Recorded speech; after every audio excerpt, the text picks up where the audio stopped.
certain nombre d'entre vous connaissent, d'autres ne connaissent pas encore ce lieu. Vous êtes ici à l'atelier Matreselva, qui est une association dont l'objet est de révéler la beauté du monde, la dignité de l'homme et transmettre la joie de vivre par la créativité. On organise ici des ateliers réguliers, tout un tas de choses, vous pourrez regarder sur notre site, et des événements ponctuels comme actuellement, mais aussi des concerts, des conférences, des spectacles, du théâtre, enfin quantité de choses. Et par ailleurs, ce lieu est ouvert en permanence, habituellement pas le dimanche, sauf exception, et où il est possible de venir rêver, lire, écrire, modeler, sculpter, peindre, discuter, enfin voilà, une île merveilleuse au milieu de la ville. Et je suis très contente de recevoir Béatrice et Carole pour vous parler de la poésie des Indiens nord-américains et éventuellement aussi aborder les subtilités de langage pour lesquelles un certain nombre d'entre nous sont très intéressés. Donc je laisse la place à ces dames. N'oubliez pas d'éteindre vos téléphones. Et à ces dames. Merci beaucoup, Manuela.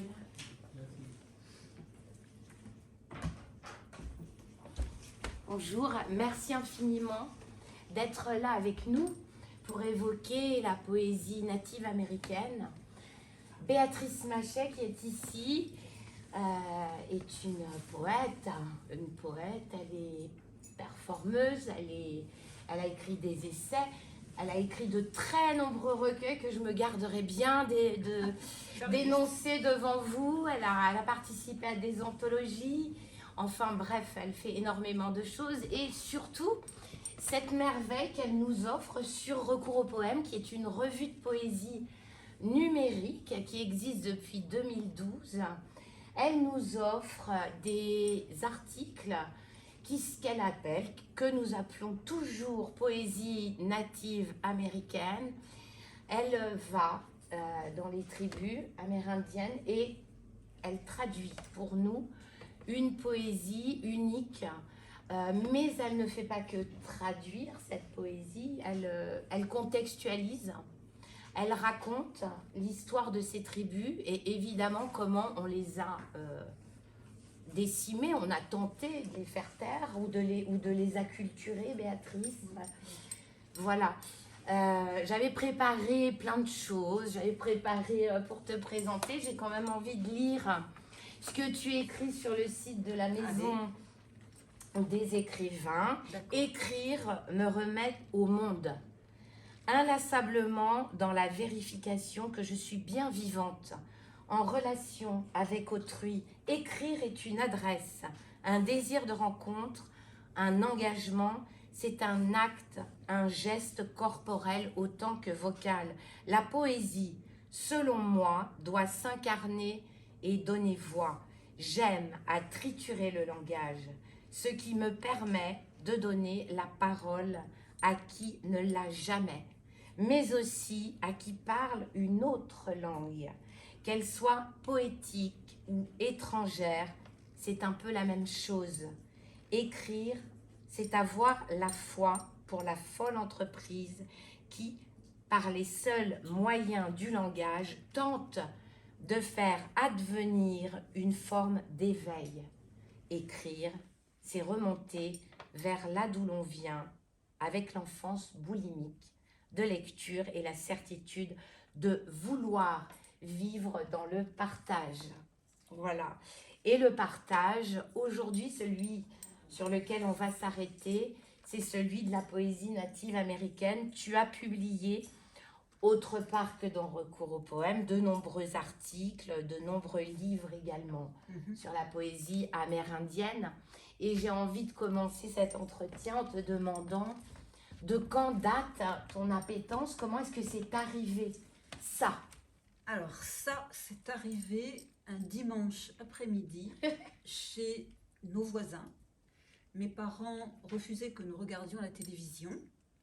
Et les voisins étaient beaucoup plus, entre guillemets, laxistes dans leur éducation, ce qui fait que on était des enfants du même âge à peu près. Donc le dimanche après-midi, on s'éclipsait chez les voisins et dans l'après-midi, il y avait un film diffusé à la télévision, c'était un western. Et tout le monde aimait les westerns et moi, non.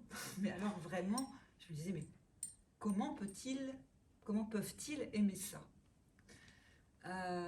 Et ça m'a vraiment interpellée. Je me suis dit, d'abord moi j'avais la sensation, l'intuition que ce western c'était un tissu de mensonges, mais plus qu'un tissu de mensonges, c'était de la manipulation.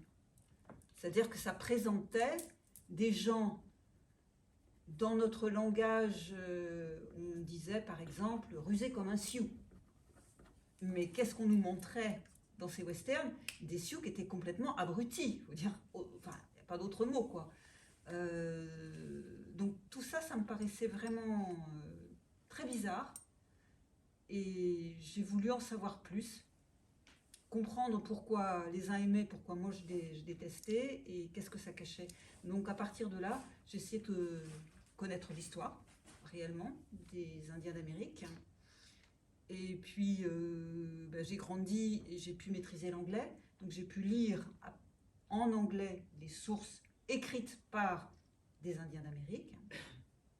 Et puis ensuite, j'ai milité dans des associations.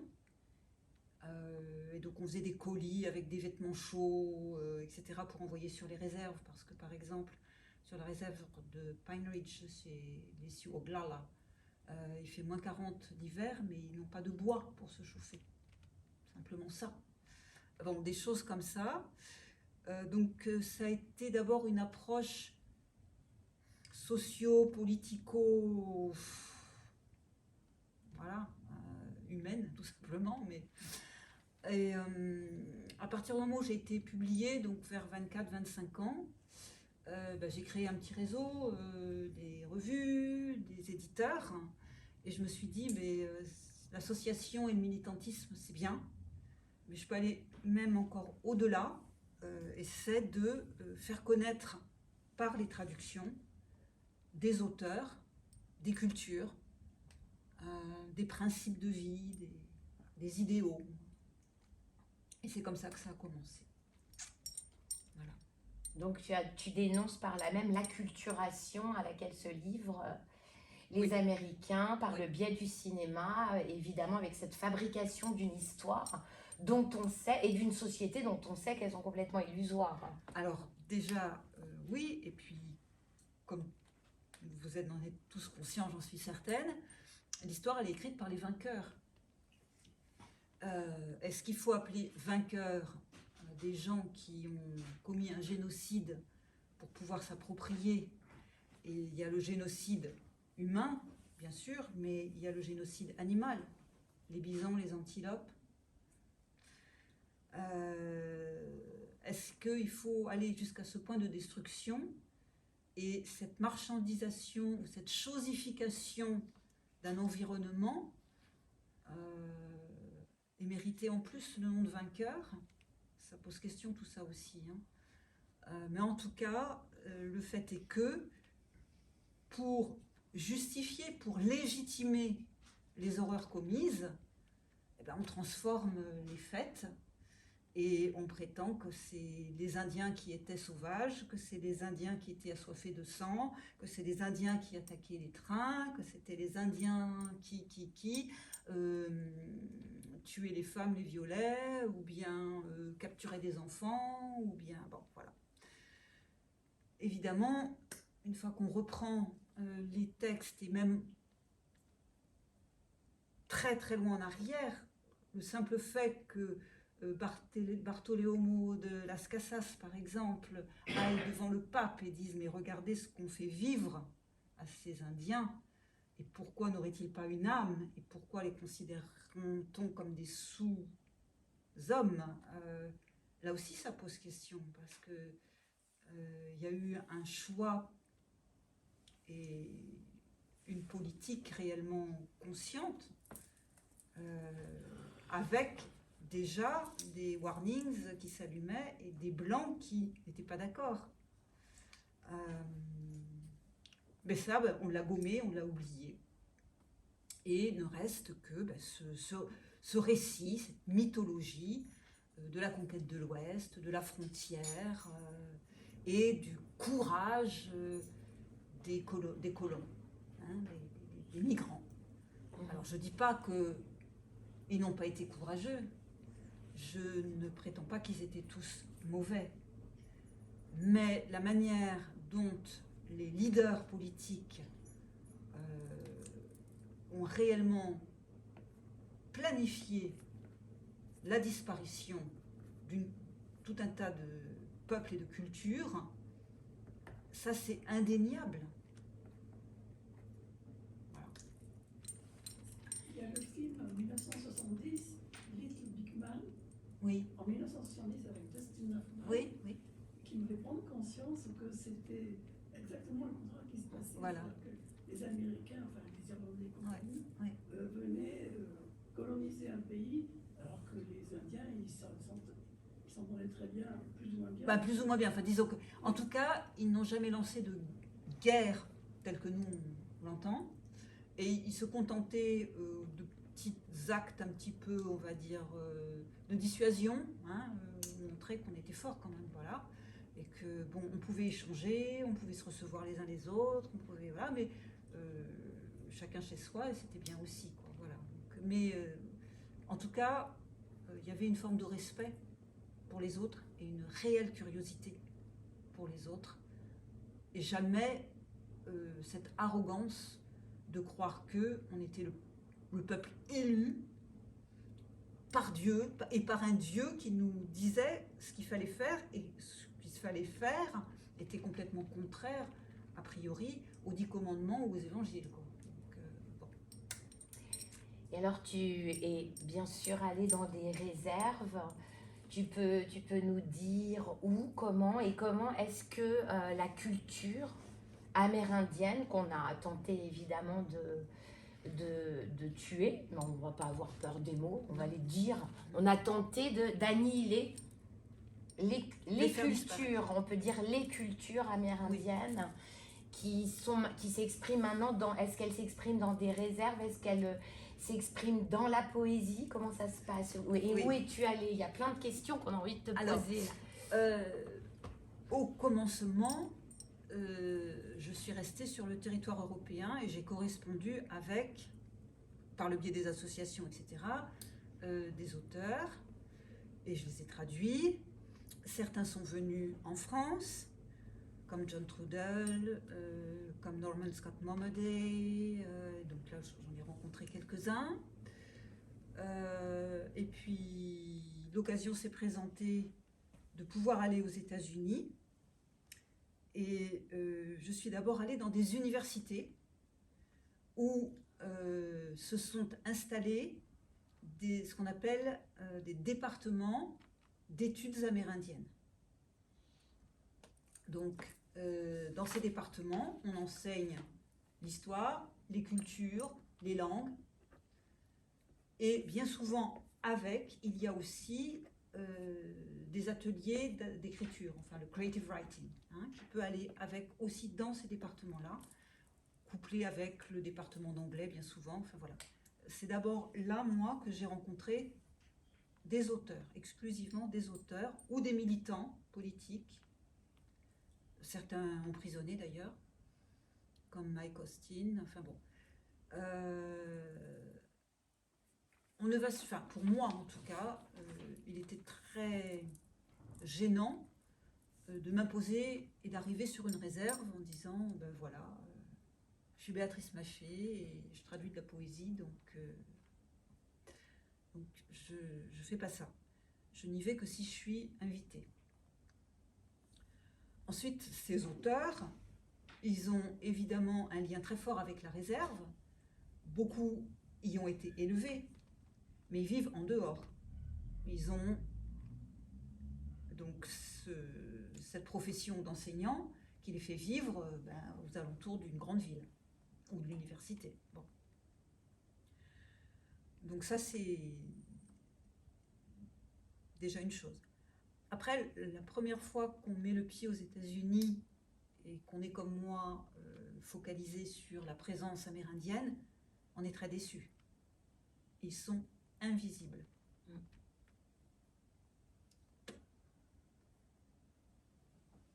Ils se font vraiment... Bon, alors déjà, ils ne représentent que de 1 à 2% de la population globale des États-Unis. Donc bien que étant le peuple d'origine autochtone, ils sont la plus petite minorité ethnique des États-Unis, ce qui peut sembler ironique, à moins que ce soit de l'humour noir. Mais dans tous les cas, ils se font réellement Blacklisté. non, mais ils ne veulent pas être remarqués. C'est pire que ça. Ils s'interdisent une certaine visibilité. Pourquoi? Parce qu'il y a les traumatismes derrière et que ils vont toujours être moqués, ils vont toujours être illégitimes. Les stéréotypes véhiculés et l'espèce d'idéalisation par certains blancs bienveillants font des fois du mal, à savoir que tout Indien, aux yeux des Blancs, n'est jamais assez indien. Et il faut qu'il fasse la preuve qu'il est indien. Est-ce que nous, on va dire, on a une carte d'identité, on est français, on est belge, on est bon, tout va bien. Non, les Indiens, c'est jamais assez. Jamais, jamais, jamais. Parce qu'ils sont métis, parce qu'ils vivent plus avec les plumes dans la tête, parce que si, parce que ça, ils ne sont pas indiens tels que les Blancs voudraient qu'ils le soient. Est-ce que c'est aux Blancs de dicter ce que doit être un Indien? Non, c'est aux Blancs d'apprendre qui sont réellement ces Indiens. À l'origine, il y avait 500 nations indiennes. Toutes celles qui se trouvaient sur la côte est et surtout nord-est ont disparu totalement à cause de la colonisation et des maladies. Les Narragansett, les Pequots, les Potawatomi, il n'y en a plus. Les Néninélap, il n'y en a plus. Et comme ça, donc, on va dire de Philadelphie jusqu'au Canada, toute cette bande-là, énormément de tribus ont disparu totalement. Donc maintenant, on n'en compte plus que 350. 350 nations. Il y a autant de différences, je dirais, entre un Indien de la côte ouest au nord du côté, on va dire, de Seattle ou Vancouver. Autant de différences avec cet Indien-là, on va dire Kayawalt par exemple, qu'avec un Indien Apache du sud-ouest. Que nous, il pourrait y en avoir entre un Norvégien et un Sicilien. Voilà. Donc on dit les Indiens, mais bon, premièrement, ce ne sont pas des Indiens. Les Indiens, ils vivent dans la péninsule en Asie. Et ensuite, c'est tout un ensemble de cultures différentes dont bien souvent les modes de vie sont basés sur des principes vraiment à la fois compatibles ou identiques, mais quand même, la spiritualité, les mythes, les langues délimitent des frontières, si on veut, poreuses, mais néanmoins, donc ils ont quand même chacun une forte identité. Alors, le mouvement actuel, c'est quand même une forme de pan-indéanisme. D'abord parce qu'il faut qu'ils se regroupent, sinon ils sont très faibles. Il y a certaines tribus, ils sont une vingtaine, cinquantaine.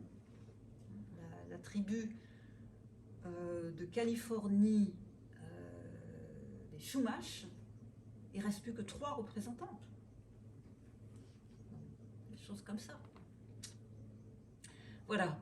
Donc ça, c'était les premiers contacts. Et après, sur les réserves, bon, j'y suis allée un petit peu, c'est vrai. C'est un tiers-monde. On se dit, oui, on est aux États-Unis, mais...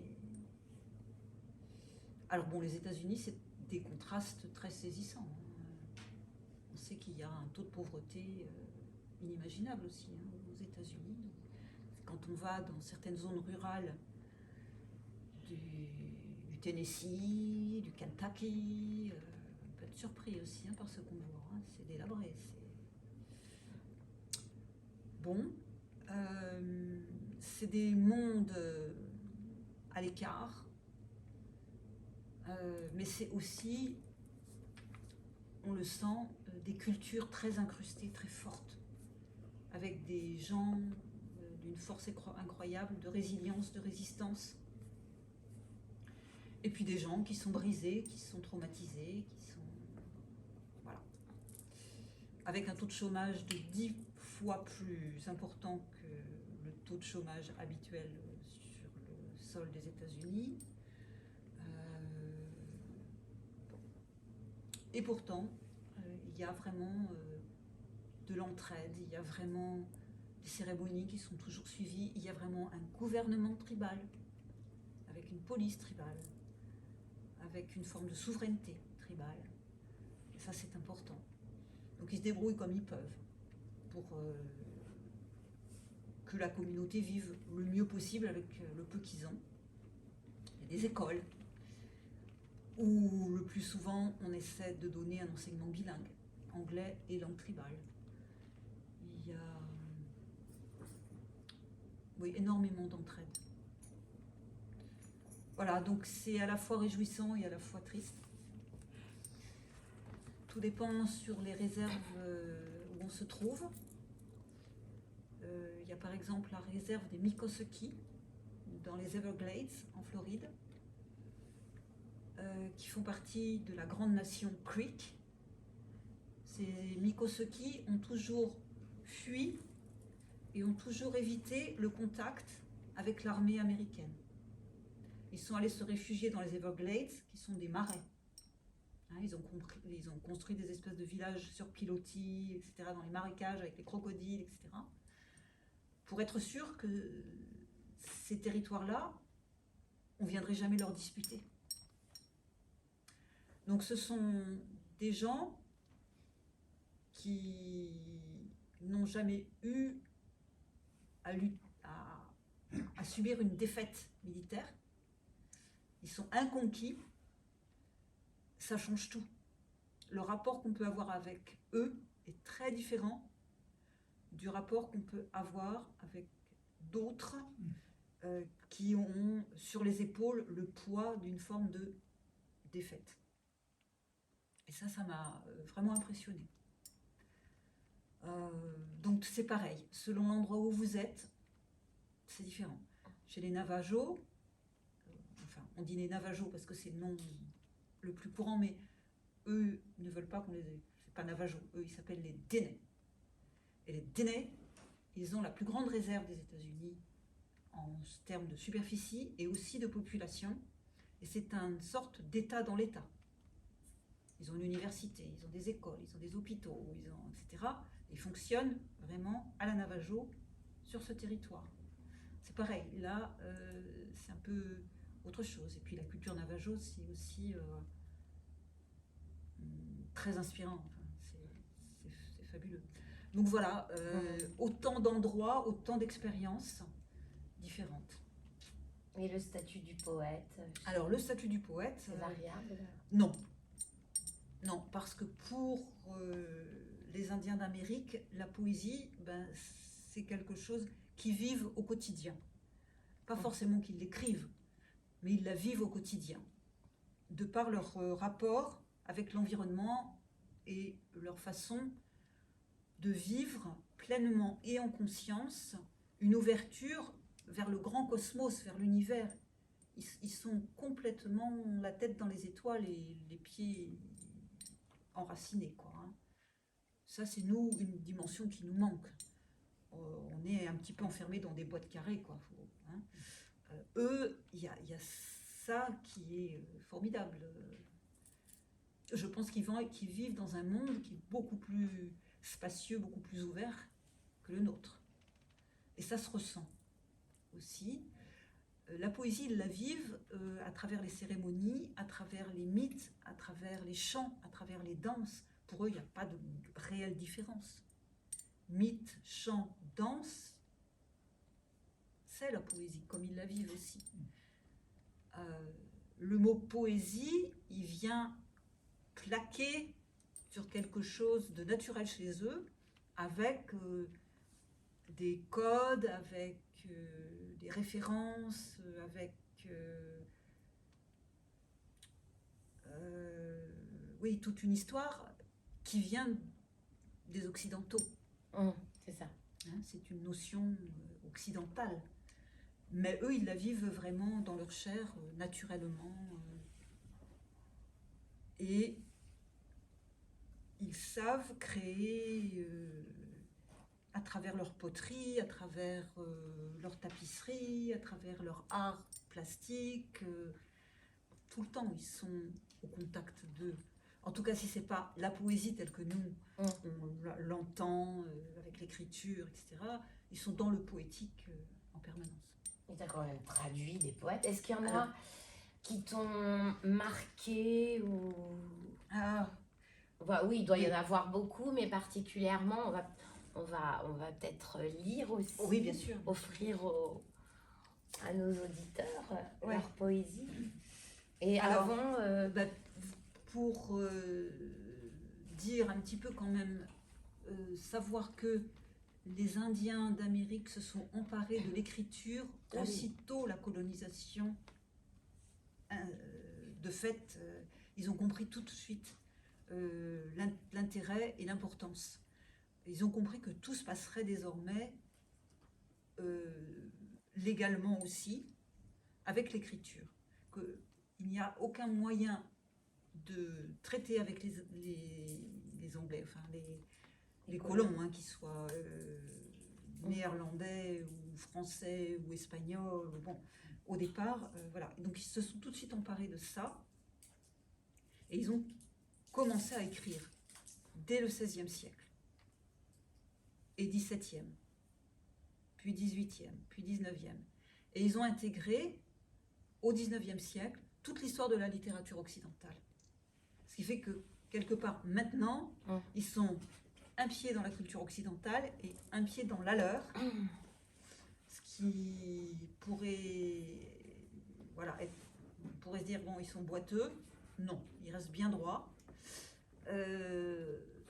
Et le but, c'est, en tout cas pour leur travail poétique, c'est de pirater, dynamiter de l'intérieur la langue désormais anglaise, pour infuser dans la langue anglaise l'esprit et les cultures amérindiennes, donc l'esprit aussi de leur langue tribale.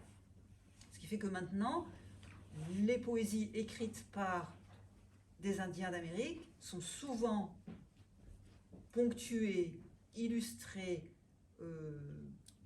truffées, ou d'expressions ou de passages entiers dans leur langue tribale. Et ça, c'est important aussi pour l'énergie que ça donne.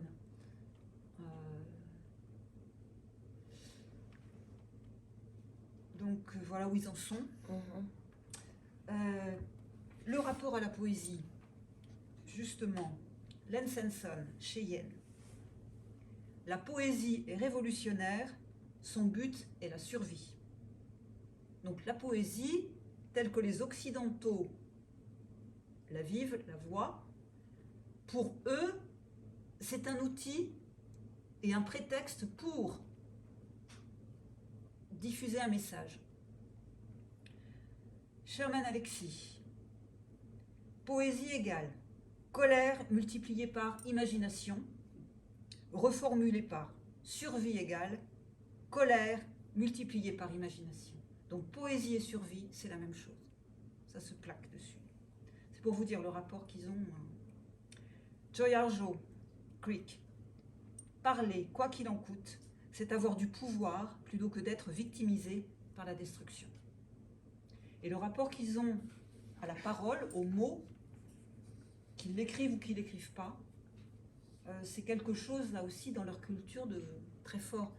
Pour eux, un mot et la parole, c'est quelque chose de sacré. Et c'est quelque chose qui, comme l'air, comme l'eau, passe de l'un à l'autre et se partage. Et évolue. C'est dans la mouvance. Et en même temps, c'est quelque chose qui porte les siècles passés. Donc, quand ils prennent la parole en public, vous les voyez se transformer, mais physiquement, quoi. Ils grandissent de 5 cm, ils prennent une densité physique incroyable, et ça, il faut le voir pour... c'est magnifique, c'est magnifique. Ils ont ce rapport-là à la parole, les mots sont sacrés, ils véhiculent l'esprit, ils véhiculent l'énergie du vécu, du vivre et de l'histoire. Et l'histoire, elle n'est pas que humaine. L'histoire, c'est l'histoire de la pierre, du rocher, de l'arbre, de la montagne. Et quand ils prononcent un mot dans leur langue, il y a cette histoire qui va avec, il y a les mythes qui y sont rattachés. Donc c'est pareil, la dimension pour eux et l'univers dans lequel ils baignent quand ils parlent, c'est beaucoup plus grand que notre façon très fonctionnelle et matérialiste de le faire. D'autre part, les mots qu'ils prononcent font partie donc d'un lexique, d'une langue. Cette langue, pour beaucoup, la manière dont ils le comprennent, c'est le territoire, la terre, qui le leur a donné. C'est une responsabilité, ce langage. Et si ils ont ce langage donné par un territoire donné, et ce territoire-là, pour une langue donnée, c'est parce que c'est la langue appropriée pour dire cette terre, pour témoigner de cette terre. Et donc, quand ils parlent, ils s'expriment, eux, oui, mais c'est beaucoup plus que ça. They speak the land. Et ça, c'est un truc que nous, qu'est-ce que ça peut devoir dire pour nous? Donc c'est encore une fois un univers beaucoup plus vaste, beaucoup plus riche, et qui nous grandit, quoi, réellement, je pense, en tant qu'être humain, de pouvoir aborder à ces rivages-là, c'est pour moi, en tout cas, humainement, une aventure extraordinaire. Donc voilà, ils ont une compréhension des choses, de la vie et de l'expérience humaine, qui, je pense, déborde largement notre simple compréhension du vivre. Et on a à apprendre d'eux beaucoup plus, je crois, qu'eux n'ont eu à apprendre de la civilisation. Et j'ai constaté aussi, sur Recours au poème, mais dans ce que tu traduis, qu'il y avait pas mal de poésie féminine. Oui. Alors, la place des femmes dans les cultures, est-ce que tu peux aussi nous lire Oui. Alors, on veut de la poésie. On veut La place des femmes aussi. Alors, la place des femmes traditionnelles. Parce que j'ai vu qu'il y avait beaucoup de femmes qui ont compté, qui se sont inscrites dans les universités, Oui. etc. Alors, de poètes. les sociétés traditionnelles amérindiennes d'avant la conquête sont des sociétés peut-être à l'exclusivité d'une ou deux, et qui sont plus du côté déjà de l'Amérique du Sud, qui sont des sociétés égalitaires et matrilinéaires. Je ne vais pas dire matriarcales, je vais dire matrilinéaires. Et matriarcat ne veut pas dire forcément simple pendant du patriarcat, inverse du patriarcat, pas du tout. Les sociétés matrilinéaires, c'est pas ça. C'est reconnaître aux femmes, à la féminité, quelque chose qui est différent. De la même que la masculinité, c'est différent aussi, mais on va mettre ça en commun pour avoir plus de force et de sagesse, surtout de sagesse. Et pour que le monde à vivre soit harmonieux. Le but d'une vie chez les Indiens, c'est ça. Créer une communauté où la vie est harmonieuse. Et dans la langue justement des Navajos, le mot paix, beauté, harmonie, c'est un seul mot. Il n'y a pas trois notions, c'est un seul. Donc, les trois sont reliés et c'est le principe du Hojan. beauté, paix, harmonie. Et c'est ça, ce vers quoi on tend, ce vers quoi l'on doit. Voilà. Et eux, c'est pas on est humain. Non. On est, et notre ambition est de devenir humain. On le devient humain. Et c'est à travers des expériences vécues, à travers une éducation, à travers une vie dans ces communautés où on va partager, où on va vivre en harmonie, où on va acquérir toute cette... et rayonner de ça, et rayonner aussi. Hein, parce que justement, on ne garde pas pour soi et il faut en témoigner. Donc les femmes, c'est ça. C'est le tissu social harmonieux, l'éducation, la transmission, c'est pas éducation réellement, c'est transmission, je dirais. Hein. Transmission, donc des mythes. Les mythes, c'est les encyclopédies. Les mythes contiennent tout ce qu'on doit savoir pour être Apache, pour être Anishinaabe, pour être Cheyenne, voilà. Tout est contenu dans les mythes, y compris la manière d'arriver de telle île à telle île, quand on est donc au nord-ouest.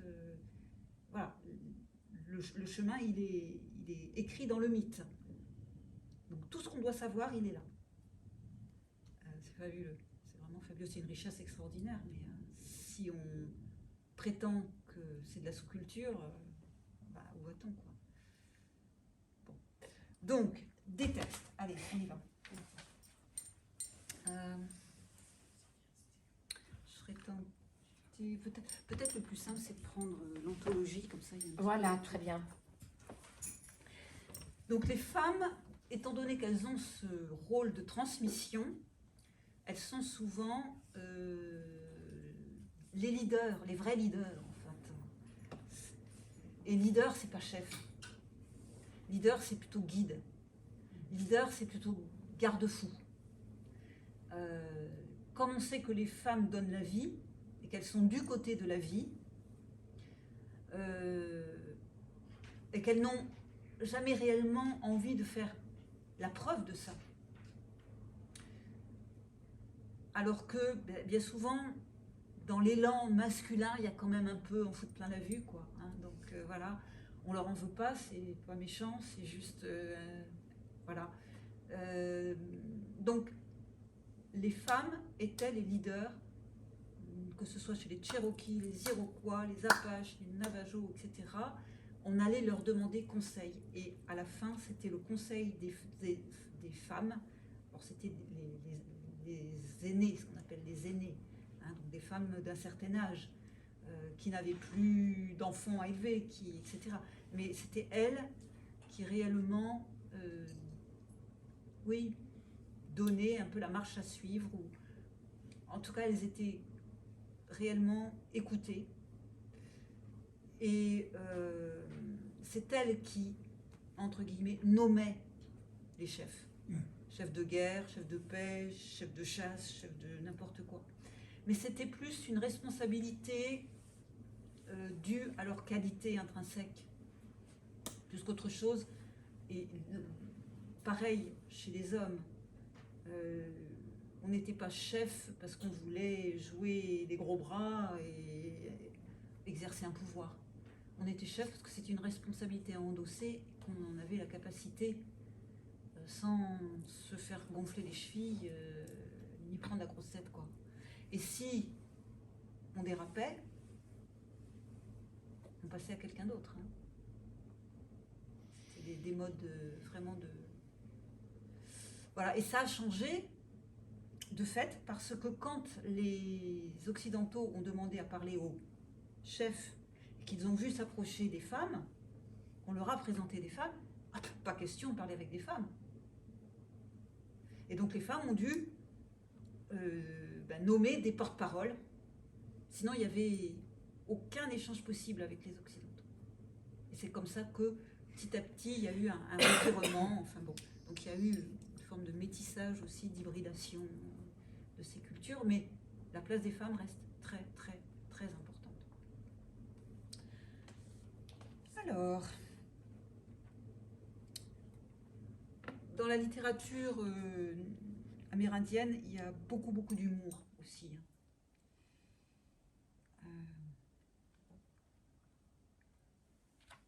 Qu'est-ce que je vais pouvoir...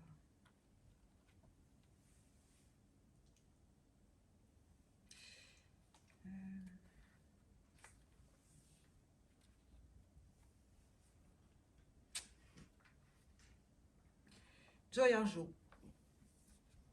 Joy Harjo, c'est une grande figure de la littérature amérindienne. Elle fait partie de ce qu'on appelle la deuxième vague de littérature, parce qu'il y a eu plusieurs générations. Donc la première vague, c'est ceux qui ont commencé à écrire dès le XVIe siècle, jusqu'à ce qu'on a appelé la Renaissance indienne, c'est-à-dire les années 1960, avec des mouvements comme l'American Indian Movement, AIM, avec des occupations d'Alcatraz, occupations de Wolloni, etc. Donc, la grande marche sur Washington, enfin, bon, des trucs incroyables. Elle fait partie de cette deuxième vague de militants qui veulent absolument que l'occidental change de compréhension et apprenne à connaître qui est l'Indien. Alors, voici mon cœur. Voici mon cœur, c'est un bon cœur. Os et membranes humides et flammes en sont la couverture tissée. Quand nous faisons l'amour dans le monde fleur, mon cœur est suffisamment prêt pour chanter. Pour chanter au tien dans une langue qui n'a pas cours chez les mots humains, maladroits. Ma tête est une bonne tête, mais elle est dure et dedans vrombit un essaim de soucis. Quelle est la source de ce chant ? Questionne-t-elle. Et s'il y a une source, pourquoi ne la vois-je pas ici, maintenant, aussi réelle que ses mains martelant le monde de ses ongles et de ses tendons ? Voici mon âme. C'est une bonne âme. Elle me dit, viens ici, toi, l'oublieuse. Et nous nous asseyons ensemble, en compagnie de petits vents qui grincent en cadence dans le taillis de chêne. Nous cuisinons un petit quelque chose de doux à manger. Un lapin, une soupe aigre, puis une gorgée sucrée de quelque chose, pour la mémoire. Voici ma chanson. C'est une bonne chanson. Elle longeait éternellement la frontière du feu et de l'eau, grimpait les côtes du désir jusqu'à mes lèvres afin de chanter pour toi. Ses ailes nouvelles frissonnent de vulnérabilité. Viens t'allonger près de moi, dit mon cœur. Pose ta tête ici. Oui, c'est une bonne chose, dit mon âme. Voilà, c'est sur le mode chanson, effectivement. Et je crois que ça dit assez bien l'état de conscience dans lequel ils sont quand ils sont vraiment dans l'échange. On n'en est peut-être pas... On n'en est pas beaucoup à la hauteur, je crois, bien souvent, malheureusement. Donc ça, c'était donc Joy Harjo.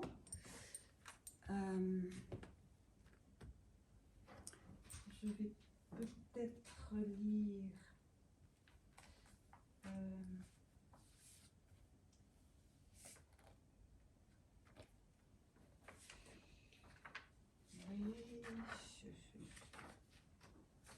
Si tu veux que je lise un texte, tu me dis. Ah, mais moi, ça... Alors, Sherwin Bitsui. Sherwin Bitsui, c'est un Navajo, indien. Et c'est à partir de son recueil qui s'appelle Shape Shift, donc changement de forme, métamorphose, qu'on met le temps zéro, la date d'existence de la 4e vague. La 4e vague d'auteurs, c'est les auteurs contemporains qui n'écrivent plus forcément pour convaincre un lectorat occidental. Ils n'ont plus la preuve à faire, ni ce chemin à faire vers l'occidental pour dire voilà ce que je suis vraiment. Donc ils bénéficient de tout le défrichage qu'ont fait les aînés, et eux ils sont maintenant libérés de ça. Ils ont intégré toute la culture littéraire occidentale et ils ont maintenant leur propre écriture, leur propre voix. Et Sherwin, il est vraiment dans l'univers mythologique navajo, ce qu'on pourrait un peu dire surréalisme, mais bon, enfin, c'est un mot faible, c'est autre chose, c'est une autre dimension. Couverture d'écorce. Là, au nord, le nord où il marche, dans de longues couvertures d'écorce frisées dans le sable, il creuse une ligne de séparation qui a l'odeur de coquillages écrasés. Le vent du désert, la rivière, où ils t'ont laissé appeler les loups des collines, une liste de noms grognants au sein des tourbillons. Femme du Nord, sœur perdue, tu applaudissais les nuages de pluie. Nous y étions une fois à brandir la foudre au-dessus des têtes des serpents endormis. Femme, sœur, la grotte veut le retour de notre peau. Elle veut secouer nos jambes pour nous débarrasser du sel et dénatter nos cheveux en des mèches de fil tirées depuis la poche sans fond d'un homme qui écorce quand il se souvient du soleil levant. À 5 heures du matin, les criquets s'assemblent sur le seuil, chacun d'eux avec une poignée de fumée. Rampe vers la maison d'une femme en pleurs, qui casse des rochers sur la cuisse d'un homme en train de s'étirer. Elle nous ordonne de jeter des pièces dans son ombre, en disant « C'est là que nous sommes nés. Nés avec des feuilles sous nos manteaux. 2 ans de solitude. Le ciel n'a jamais navigué loin de nous. Nous avons ramé vers lui pour ne trouver qu'un coquillage, une maison et une femme en pleurs. » Bon, donc là, c'est tout un tas de références à des mythologies et à l'histoire même de ces populations qui ont migré et qui effectivement étaient couvertes d'écorce au départ, quoi. Ils tissaient des écorces pour se vêtir. Donc ça, c'est Sherwin. Deborah Miranda. Alors elle fait partie de cette nation Chumash dont il ne reste plus que 3 représentants. Hein, donc, la nation de Californie. Alors, elle fait partie de ces Indiens qui ne sont jamais assez indiens parce qu'elle est métisse. Sa mère est de nationalité française et d'origine juive, donc elle a émigré aux États-Unis. Et son père donc est Chumash. Elle a été femme de ménage, elle a fait tout un tas de petits boulots pour se payer ses études. Et elle a une histoire blessée, terrible. Une enfance vraiment traumatique. Mais en elle, elle porte la beauté. Et c'est ça, c'est ce qui la tient. Une marche dans la forêt. Pénètre-moi, perds-toi en moi. À mesure que le temps passe, apprends-moi à être sauvage. Aventure hors des rails, vis sur les baies scintillantes que personne d'autre n'a goûtées. Glisse à travers les fourrés de fougères, de salal et de cèdre. Ressens le battement vert de mon cœur. Mon souffle murmure le long de ta joue. Écoute. Jour et nuit, je t'entoure de chants passionnés, chantés pendant la saison appropriée. On dit que cette forêt fut hantée par les fantômes d'un crime qui ne pourront jamais trouver le repos. Ce n'est pas vrai. Oui, d'anciennes racines sont ancrées, profondes dans la survie. Déjà mon âme se trouve nouvellement feuillée, tendre, changeante, s'ouvrant à la lumière. Tu dois saisir ta chance ici. Reste suffisamment longtemps. Bois au travers du froid les eaux du printemps nourricier. Tu te transformeras en une créature dont les traces délicates ne sont pas propriétaires, mais qui possèdent.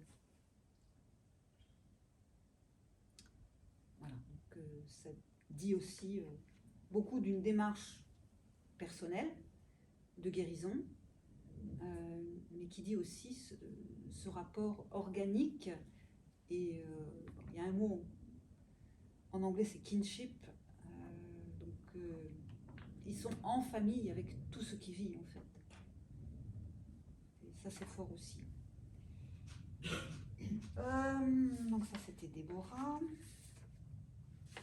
Ah, Lee Francis, Quérès, Pueblo Quérès. Lee Francis est décédé. Lui, on peut dire qu'il fait partie de la génération avec Joy Harjo de cette deuxième vague. Nia Marie. Nia, c'est le mot donc en la langue Quérès pour dire grand-mère ou mère. Grand-mère ou mère, de toute façon, eux, ils font pas la différence. Quand on est une grand-mère, on est de toute façon une mère.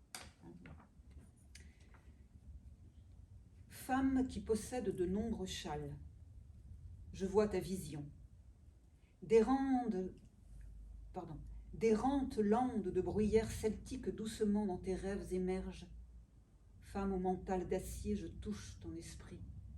De l'herbe douce et légère, des bougies satisfaites se reposent derrière tes yeux. Femme qui marche en beauté, j'entends ton souffle flotter sur la fumée de sauge et l'eau se prélasse triomphale dans ta beauté. Femme au brillant esprit, je goûte tes espoirs, je me cache parmi les souvenirs précautionneusement dans ton cœur. Femme me montrant la situation, je joue à tes jeux, je danse avec toi au pow-wow. Je chante silencieusement au-dedans de ton âme.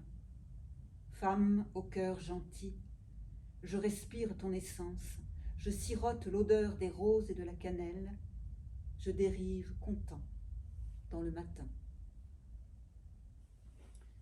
Donc ça, c'est un peu l'hommage que beaucoup d'Indiens, hommes ou femmes d'ailleurs, rendent à leur mère, quoi. Et ça peut être leur mère, ça peut être leur tante, ça peut être la terre aussi, puisque c'est une mère nourricière. Alors, quoi d'autre? On va faire un peu dans l'humour mordant. Nathalie Diaz, Mojave. Elle parle et pratique sa langue mojave, mais elle écrit aussi en anglais. Alors, Nathalie Diaz, elle était basketteuse professionnelle et elle a, comme ça, fait des économies. Et grâce à ses économies, elle a fait des études universitaires ensuite. Et puis, maintenant, elle est poète et enseignante. Nathalie Diaz, elle écrit beaucoup sur sa famille et la vie sur une réserve. Donc, les Mojaves, c'est l'Arizona. Et c'est pas loin de la frontière mexicaine aussi. Ils sont bien souvent plus hispanophones qu'anglophones, puisque le premier contact, ça a été avec les Espagnols. Et elle a eu un jeune frère, désormais décédé, mais bon voilà, elle avait ce jeune frère qui était drogué à la méthamphétamine. Et donc elle écrit beaucoup sur ce frère, qui est à la fois une figure mythologique, qui se rapporte à la culture aztèque. Elle a tout un recueil qui s'appelle « Quand mon frère était un aztèque ». Et à travers ce frère, elle décrit la vie sur une réserve, le côté abîme, mais le côté aussi lumineux dans ces cultures et dans ces communautés où le pire côtoie le meilleur. Et donc, à propos de son frère, mon père, Sisyphe et mon frère. Le téléphone sonne. Mon frère est de nouveau arrêté. Mon père raccroche, fait démarrer la vieille Chevrolet bleue et se dirige vers le poste de police. Ce n'est pas la première fois, pas même la deuxième. Personne n'est surpris que mon frère soit encore arrêté. Le gars est tombé sur mon couteau. Voilà l'explication qu'il nous donne au téléphone. Il a poignardé 5 fois un homme dans le dos est l'accusation officielle. Mon frère est encore arrêté. Encore. Et encore. Et de nouveau notre père, notre Sisyphe, pousse son vieux cœur désolé vers le commissariat.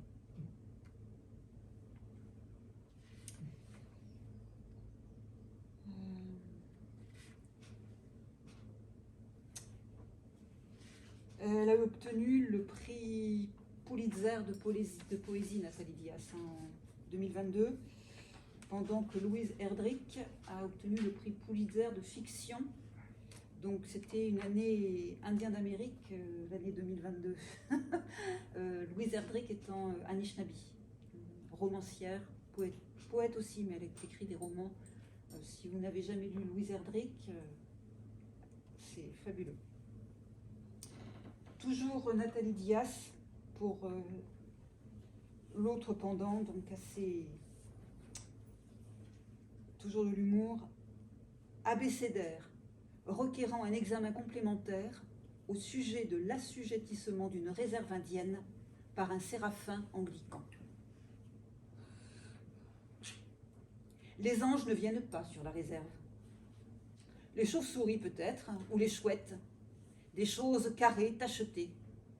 Les coyotes aussi, ils signifient tous la même chose, la mort. Et la mort mange les anges, je suppose, car je n'ai pas vu un ange voler à travers cette vallée. Jamais. Gabriel? Jamais entendu parler de lui. Par contre, je connais un gars nommé Gabe.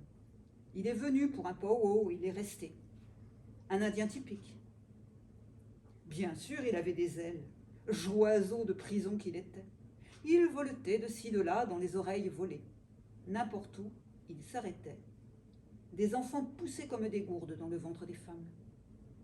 Comme je le disais, aucun Indien n'a jamais entendu, n'a jamais été, ni n'a jamais vu un ange.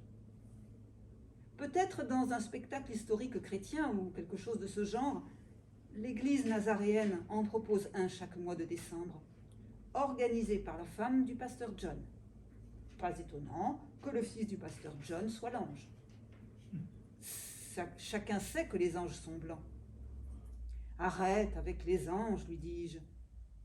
Ils ne sont pas bons pour les Indiens. Souviens-toi de ce qui s'est passé la dernière fois. La dernière fois qu'un dieu blanc est arrivé en traversant l'océan. La vérité, c'est qu'ils pourraient être des anges, mais s'il y a des anges là-haut, vivant sur les nuages ou assis sur les trônes, traversant la mer, portant des robes de velours et des bagues en or, buvant du whisky dans des coupes en argent, mieux vaut pour nous qu'ils restent riches, gras et laids, et qu'ils restent exactement où ils sont, dans leur propre lointain paradis. Il vaut mieux espérer que tu ne verras pas d'anges sur la réserve, sinon ils te déporteront pour Zion ou en Oklahoma ou tout autre enfer qu'ils ont planifié pour nous. Voilà. Qu'est-ce que je peux encore lire ?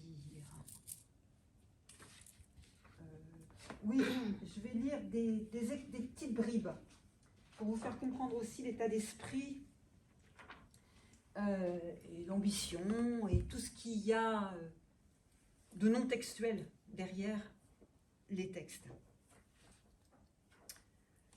Norman Scott Momaday, prix Pulitzer 1969 pour son roman La Maison de l'Aube, House Made of Down. Et lui fait partie donc de la deuxième vague, et c'est lui qui vraiment est le phare et qui a lancé réellement ce mouvement en encourageant les jeunes Indiens à écrire, et de plus en plus. C'est vraiment le père de tous un peu. Hein. Voilà ce qu'il dit. L'Indien est indispensable pour la terre, pour le rêve et pour le destin de l'Amérique. Voilà une chose majeure.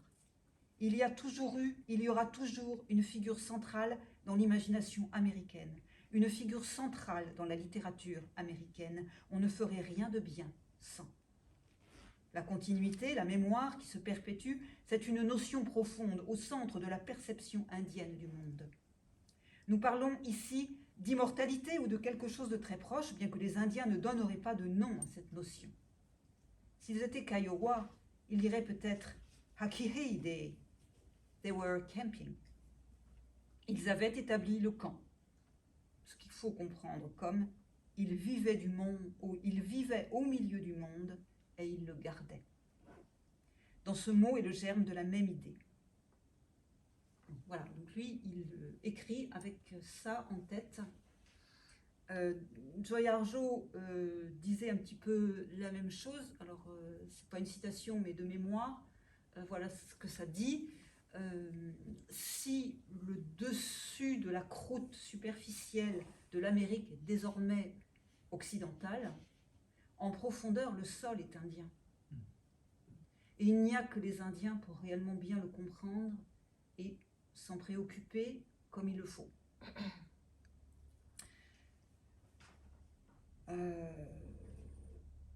Et elle le met en parallèle en disant que sous la surface des paroles anglaises, ou des paroles anglaises, enfin en tout cas en anglais, écrites par des Indiens, il y a cette dimension spirituelle donnée à une langue qui est matérialiste, quoi, il faut dire les choses. Voilà. Tu as peut-être d'autres questions? Je continue de lire. Moi, je pense que je peux continuer de lire. J'ai pas le... Qu'est-ce qu'à l'heure? 16h. 16h15.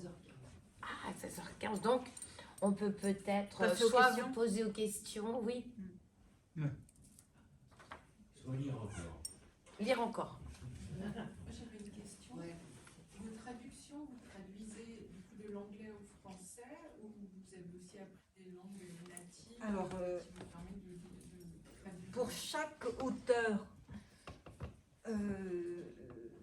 j'essaie de comprendre et de m'initier à sa langue tribale. Sachant qu'il y a 350 langues tribales, je ne vais pas pouvoir... néanmoins, j'essaie quand même de comprendre comment ça fonctionne et quel est l'imaginaire et les métaphores dans leur langue et comment ça peut se transformer en anglais. Alors, donc, pour ce qui est du Lakota, la langue des Sioux Oglala, et bon, j'arrive à suivre. Le Cherokee, il y a des mots de vocabulaire, il y a des choses que je sais. Anishinaabe, ça vient. Mais bon, je peux pas, voilà. Cheyenne, c'est très compliqué. Apache, Navajo, pareil, des éléments de vocabulaire et le fonctionnement grammatical, etc. Donc, j'essaie vraiment de comprendre ça. Et grâce à ça, je peux essayer de comprendre comment justement l'anglais est travaillé et essayer de pouvoir rendre ça dans notre français en insistant sur certaines images et essayer de rendre un mouvement, un rythme. Voilà. Donc c'est pas que le vocabulaire qui change, c'est aussi les structures grammaticales et synthétiques. Ces langues-là, ah oui, c'est complètement... Nous, on a des langues, je dirais, très abstraites. Les Indiens, ils ont des langues... Imaginez. Et c'est toute une expérience phénoménologique de vivre qui passe à travers leur langue. C'est pour ça que ils sont pas plus bêtes que nous, hein, et ils savent conceptualiser, bien sûr. Mais pour eux, le concept réduit. Donc, nous, on va dire martre, on va dire hermine, on va dire lièvre, etc. Sachant que l'hermine et la martre deviennent blanches l'hiver, il y aura un autre mot. C'est pas la même expérience. C'est une autre... voilà. Donc... Vous évoquiez que vous étiez en partie bretonne, le breton est... Oui. Voilà. Voilà. Donc... il passe énormément de choses dans leur rapport au monde à travers la langue. Et nous, on est toujours dans un concept. Et puis la langue française exige une forme de spécificité ou de précision. L'anglais, il peut vivre très bien dans le flou le plus artistique, et ce qui peut être génial parfois, hein, parce que justement là, il y a différents niveaux et même des effets de transparence dans un texte que le français va perdre. Donc il y a ces trois mondes-là que j'essaie de faire cohabiter et que j'essaie qui se renvoient l'un à l'autre autant que faire se peut, ce qui n'est pas forcément évident. Je voulais vous demander, est-ce que les jeunes générations continuent à parler la langue De plus en plus. Oui. Il y a eu 3 générations que je dirais sacrifiées. De la fin du 19e siècle à la moitié du 20e siècle,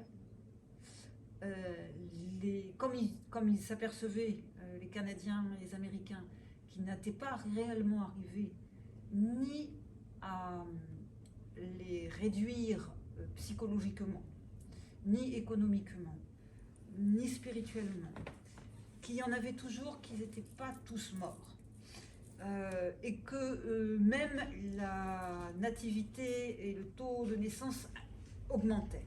Ils ont trouvé une parade qui était d'arracher les enfants dans les tribus à leurs parents et de les envoyer à des miles, des milliers de miles dans des pensionnats pour Indiens où on pensait qu'on allait pouvoir en faire des petits blancs. On leur interdisait de parler leur langue. Alors, tous les pays colonisés connaissent ça, y compris l'Occitanie et la Bretagne avant. On vous passe la bauche au savon, etc. Mais bon, donc ça, on leur coupait leurs nattes, on les habillait à l'occidental, on séparait les frères et sœurs, enfin, des horreurs. Des enfants de 2 ans arrivaient dans des pensionnats. Vous imaginez le traumatisme, le manque affectif abyssal, quel genre d'adultes on a pour finir. Comment ne pas imaginer qu'ensuite ça se drogue et ça boive. Oui. C'est une chair en manque. Beaucoup de violences pédophiles aussi. Ça au c'était, Canada, par contre, oui. Ça vient de sortir. Là, des choses Ça c'est terribles. sorti déjà depuis quelques années, mais ils étaient absolument maltraités. Sous-nourris, pas de médicaments, punis sévèrement, abusés sexuellement, enfin, tout, hein, vraiment. Donc voilà. Et ils sont lâchés ensuite dans la nature. C'est vraiment... C'est un génocide. Oui, bien sûr, ça fait partie de tout ce processus génocidaire. Est-ce que les Mayas aussi écrivent, laissent des textes ou pas? Alors, les Mayas, il faudrait maintenant aller au Chiapas et voir ce qu'il en reste. Parce que j'en reviens en fait, du coup. D'accord. Alors, là, moi, je ne suis pas une spécialiste du tout.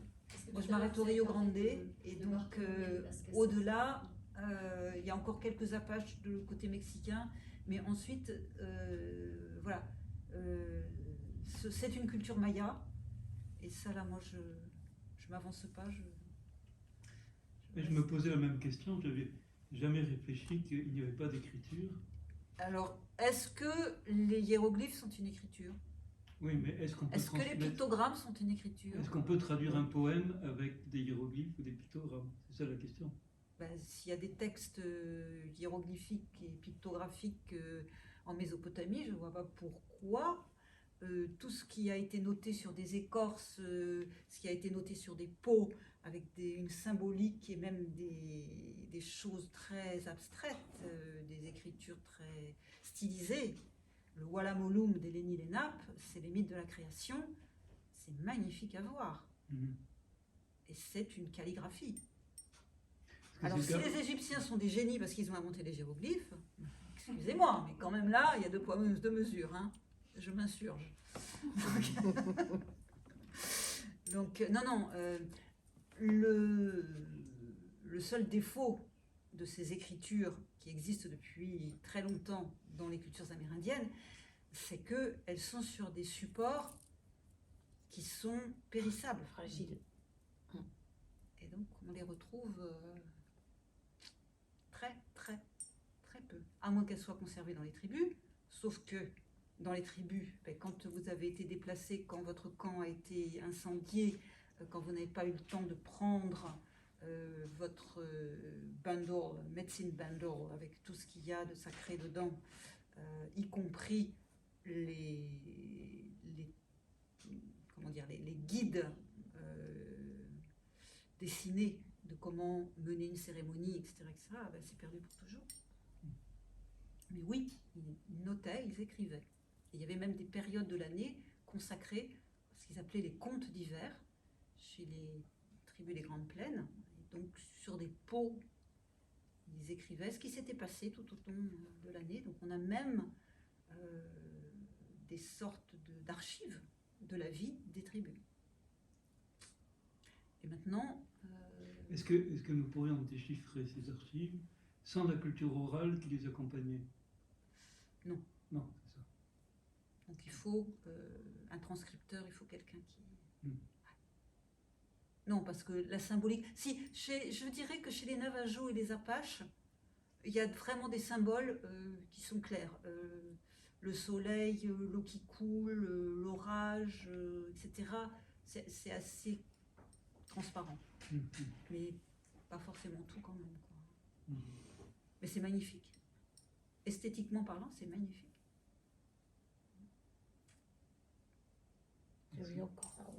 Oui.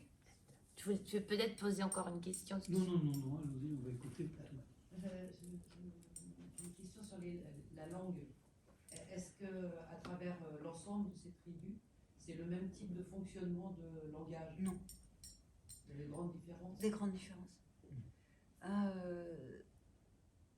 Peut-être une constance, c'est que on n'a pas des conjugaisons fixes comme nous, qui nous viennent du latin, etc.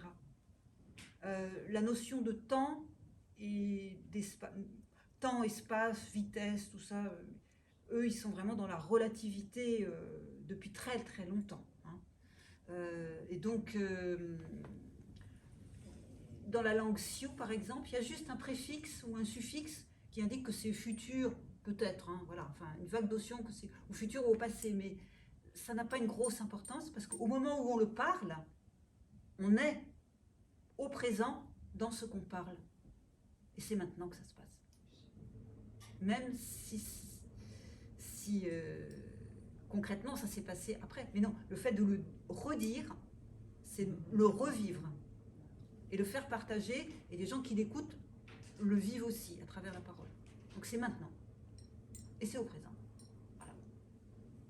Et est-ce qu'il y a, par exemple dans la langue c'est celle dont tu parles, sans connaître, une manière d'ordonner dans une phrase? Oui. Quel est l'objet principal? Est-ce que c'est le verbe, l'action. Voilà. L'action prime et ensuite le sujet. Voilà, oui. Et toujours avec des images saisissantes, quoi. Vraiment. Dans toutes les langues. Et puis bon, avec beaucoup d'humour. Parce qu'ils ont été obligés aussi de mettre dans leur vocabulaire des choses qui leur viennent de l'Occident. Donc, pour le Sioux Lakota, le réveil, ce qui nous sert, qui fait dring, le réveil. À eux, ils disent Mazaskaskan. Mazaskaskan, si je le traduis littéralement, c'est la ferraille qui fait du bruit, qui nous dérange. Voilà, le réveil. Bon. Et il y a beaucoup de choses comme ça. Et puis après, bon, dans la langue Anishinaabe, qui est une langue très complexe, selon que les choses sont en mouvement, sont fixes, sont loin, sont près, fonction de est-ce qu'il y a une métamorphose, une transformation, etc. Tout ça change aussi la perspective et la manière de dire les choses. C'est presque comme un genre différent. Nous, on va avoir en gros masculin, féminin, neutre. C'est un peu l'équivalent de ça, un genre différent parce que c'est en mouvement, ou c'est près, ou c'est loin, ou c'est une perception de chaque phénomène, de ce qui se passe au niveau sensitif, qui est riche, d'une richesse. Ils ont une attention portée à ça, parce que, évidemment, à certains moments, il y va de la survie, évidemment, et de savoir vivre dans son environnement. Donc ils sont obligés de faire attention à toutes ces choses, mais c'est vraiment encore très vivant en eux, quoi. Et ça fait une intensité du vécu, je pense, différente, parce que nous, encore une fois, c'est à l'étage du mental et dans le concept. Et encore une petite question. Oui. La notion du verbe avoir, enfin, est-ce qu'il, dans ces langues, dans celles que tu connais, il existe un verbe avoir? Oui, mais c'est pas posséder. Voilà. C'est la notion de possession, c'est quelque chose qui leur a été étranger très très très longtemps. Et jusqu'à dire que nous sommes les locataires de nos descendants.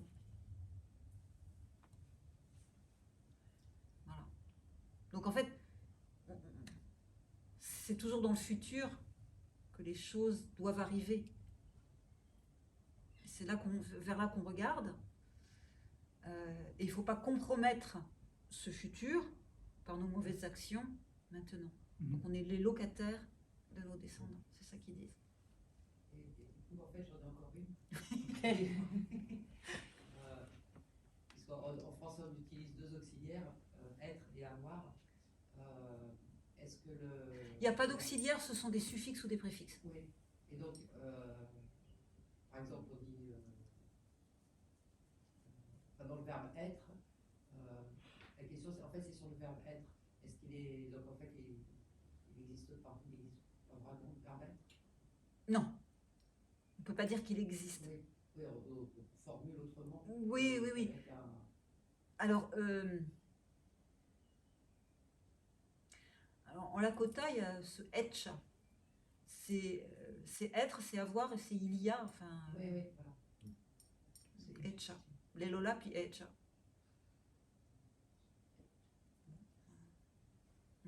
Il y a des pronoms personnels. Oui, oui, oui. Il y a aussi un vocabulaire qui est utilisé, c'est-à-dire que certains mots vont être dits d'une certaine façon par les femmes et d'une certaine autre façon par les hommes. C'est le même objet, il va avoir deux mots, dans la bouche des hommes et dans la bouche des femmes. Parce que cet objet, il n'est pas vécu par les femmes de la même façon que par les hommes. Donc l'homme, il fait part de son expérience et de son rapport à cet objet par un mot de vocabulaire, et la femme par un autre. C'est vraiment foisonnant, enfin, c'est... Je trouve ça... Enfin, j'en reviens toujours pas, quoi. T'as bien fait de regarder ce western. Oui, hein. Où ça m'a mené. Oui. On peut peut-être terminer. Ah, Oui, oui. Est-ce que parmi toutes ces tribus différentes, ils se comprennent entre eux? Est-ce qu'il peut se communiquer Alors, ils avaient une langue des signes.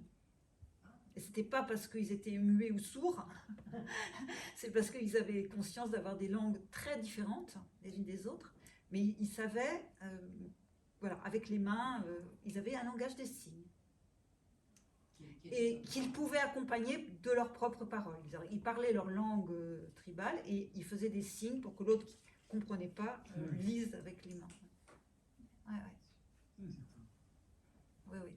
Est-ce qu'il y a des dictionnaires Oui, oui, il y a des livres et des dictionnaires et de grammaire de plusieurs langues, Cherokee, Lakota, Anishinaabe, Mohave, Cheyenne, qu'est-ce qu'il y a encore? Enfin, une bonne dizaine. D'accord.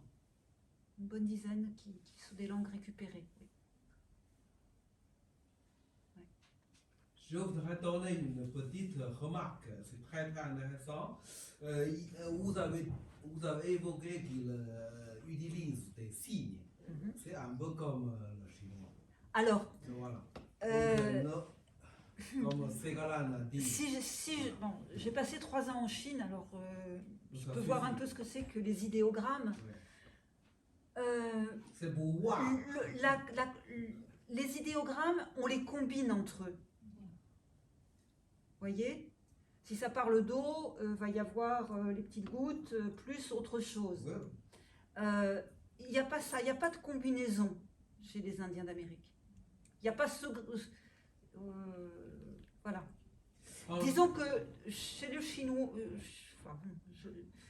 excusez-moi, hein, je peux mal interpréter, hein, mais il y a un début de synthèse et de conceptualisation, de condensation, qu'il n'y a pas chez l'Indien d'Amérique parce qu'il est toujours dans la sensation et le vécu immédiat, qui l'amène à essayer de précisément avoir le symbole, l'écriture, le mot pour ça. Voilà. C'est ce que je dirais, moi, si je suis capable de voir une différence. Mais c'est important aussi, c'est cohérent aussi. Ah ben bien sûr, oui. Juste une petite remarque que c'est très peu connu que même aujourd'hui, un chinois, un japonais, un coréen, tous les trois peuvent communiquer entre eux par les signes, sans parole. Parce que ce sont des dessins. Comme Victor Ségolène a dit, il parle seulement la langue chinoise, mais toutes les langues indiennes, comme vous dites, les langues des signes, il utilise les dessins, c'est pour voir. C'est une autre façon de concevoir la langue. Il déteigne toutes les différentes sifflations des dialectes. Il crée chaque mot sans alphabet, chaque mot comme un dessin. Donc, c'est une autre méthode de concevoir la langue.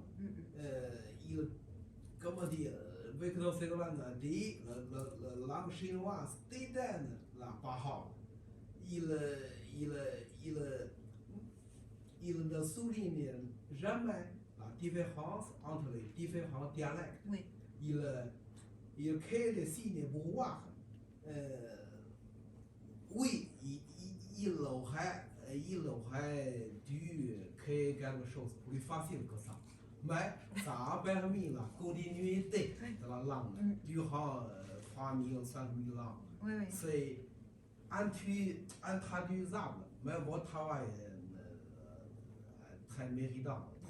Merci beaucoup. Mais c'est-à-dire les grandes difficultés de la langue des signes, pas seulement le chinois, mais toutes les langues des signes, ce sont des homonymes. Il a mis voilà, comme c'est ça qui est intraduisable.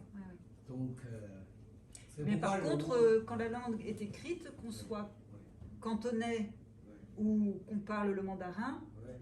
on peut le lire, quoi. Et ça, c'est vrai que... Chez un Hongkongais, un Cantonais, un Vietnamien, un Japonais, ils ont les mêmes signes, Ouais. mais chacun prononce leur Voilà, voilà, différemment. Voilà. Mais ça, c'est pas important. On dit les dessins sont importants. Oui, C'est ça notre. oui, c'est ça.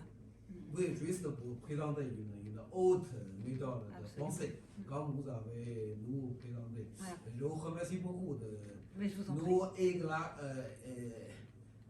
élargir notre monde du cosmos. Oui. Vous avez vu une peuple, comment dire, une peuple comment dire, tué, diminué, une peuple caché par non seulement par les western et aussi par une méthode dominante occidentale. On n'est pas contre, mais vous avez évoqué quelque chose oublié, caché. C'est pourquoi on est ici. Merci beaucoup. Oui, je vous en prie. Merci. Votre intervention me fait penser que j'ai quand même oublié un détail important, c'est que ces langues, donc qui avaient chacune leur méthode de notation, etc.,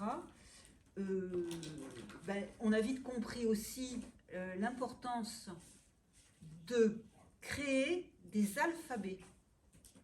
Et donc, chaque grande langue possède désormais son alphabet Cherokee, son alphabet Anishinaabe, son alphabet Lakota, etc., pour pouvoir être accepté et plus facilement lisible par des Occidentaux.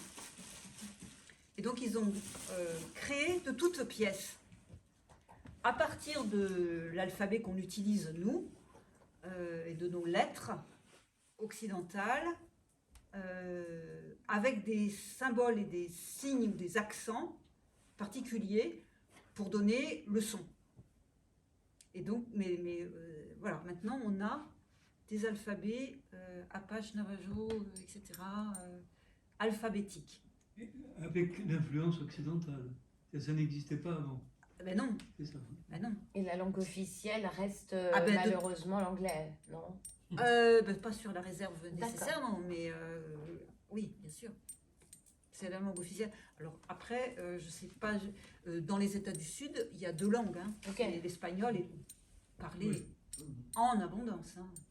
Dès qu'on passe, dès qu'on est dans le bassin du Mississippi et sud-ouest, ça parle. Et à Miami, tout le monde parle espagnol, quoi, je veux dire. On entend une ou deux pour terminer. Un comanche. Ou tu préfères une Ah bah non. Un comanche. Si Oaha. Cela fait 143 ans, je me rends toujours à Fort Sill. Cela fait 143 ans, je me rends toujours à Fort Sill. Les Cohadas ont emprunté un chemin, les Kiowa un autre, les Cheyennes un autre encore. Nous tous, nous coupons l'extrémité des doigts, laissons des traces, signalons notre itinéraire. La lune, nu-pieds et bâillonnée, sort en boitant pour s'allonger avec l'autre captif. Red River est corps et enterrement. Sifflet assez grand pour être silence. Nous tous, talonnés par cette beauté génocidaire une ou deux fois, capitulons à la table du fast-food avec Wi-Fi gratuite. Wi-Fi, pardon. La puanteur de la course, nos coups de pied perlés, incapables de faire la différence entre la lueur des mensonges de Google Maps et les feux de camp de tous ceux qui s'approchent, carte bleue et 4G en main. Même le géomètre de la contrée morte de Subiaco a raison. Il n'y a pas de sanctuaire dans les lotissements. Nous nous approchons doucement, munis de la corde coupée de nos arcs. Voilà. Donc Fort Sill, c'est la reddition de Kanaka Harper, qui était donc le leader des Comanches à l'époque. Alors les Comanches, grande nation, on les appelait les princes des plaines, hein, Donc Fort Sill, ça se situe en Oklahoma, et l'Oklahoma est donc le territoire où il avait été décidé que tous les Indiens seraient déportés. Et pourquoi l'Oklahoma? Parce que c'est un des territoires les plus arides des États-Unis.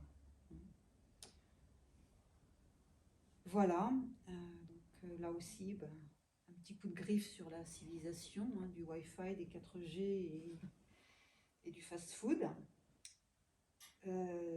Mais la conscience permanente qui est que n'importe où je sois sur ce territoire américain, il y a une goutte de sang, il y a un endroit, il y a quelque chose qui dit l'histoire des Indiens d'Amérique. Et quand nous nous coupons l'extrémité des doigts, ça peut être un signe de deuil. On se taillade les avant-bras, les jambes, on se coupe les cheveux en signe de deuil des fois. Voilà. Et Cassandra Lopez, elle aussi du Sud-Ouest, elle a écrit plusieurs livres, et elle, un petit peu comme Nathalie Diaz, elle se sert de l'expérience de sa réserve, de la vie sur sa réserve, et de son frère. Son jeune frère a été assassiné sur la réserve, et aucune enquête n'a été menée.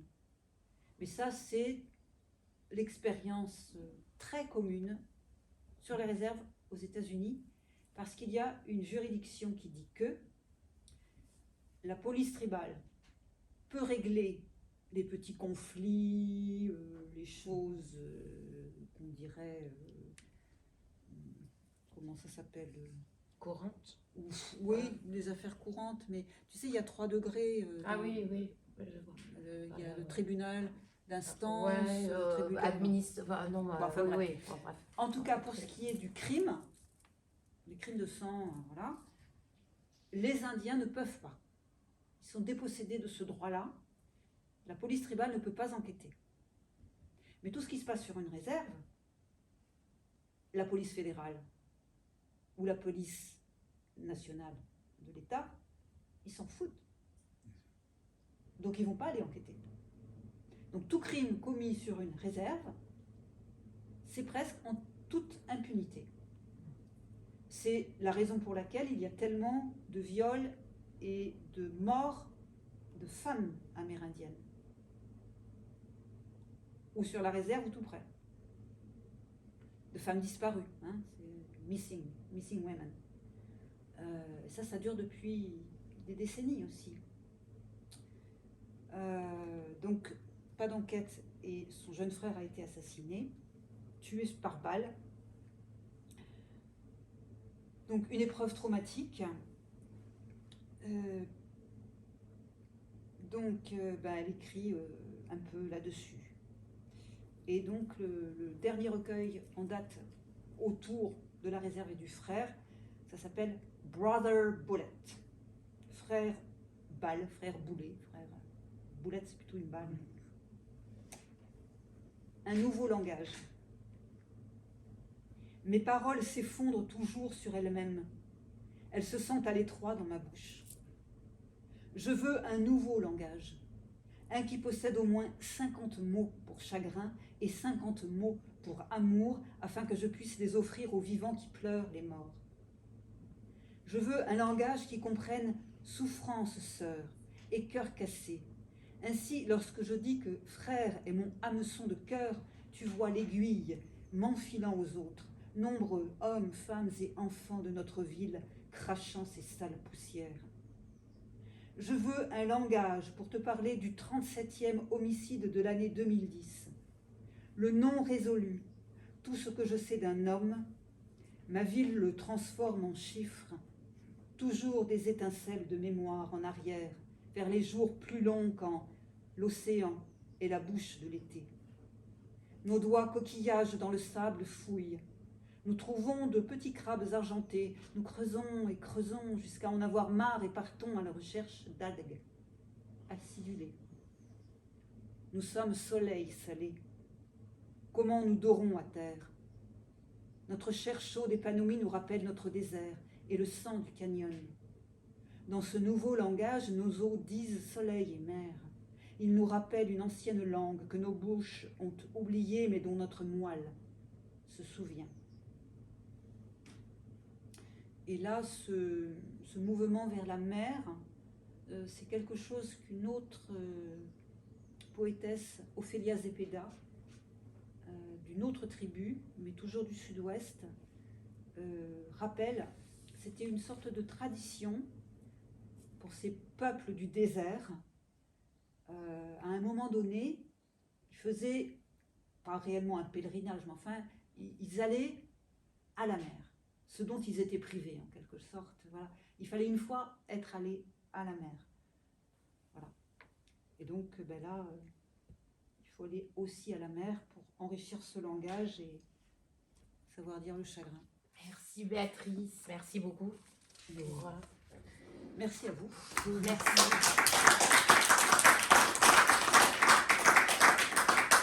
Merci à vous tous. Merci à vous deux. Oui. À Béatrice. Et puis, Merci Manuela. Manuela. Et aussi, je dis merci aussi au PEN Club français qui nous a permis de nous réunir ici. Voilà, qui est une association qui défend la liberté d'expression. PEN comme stylo, hein, attention. Cercle littéraire international. Voilà, je rajoute. oui. Merci. Merci. Mais de rien. Est-ce que c'est possible de poser complètement Mais bien sûr, bien sûr. Ma question c'est, vous connaissez la nouvelle génération, vous avez parlé qu'il y avait un panidéalisme maintenant. Oui.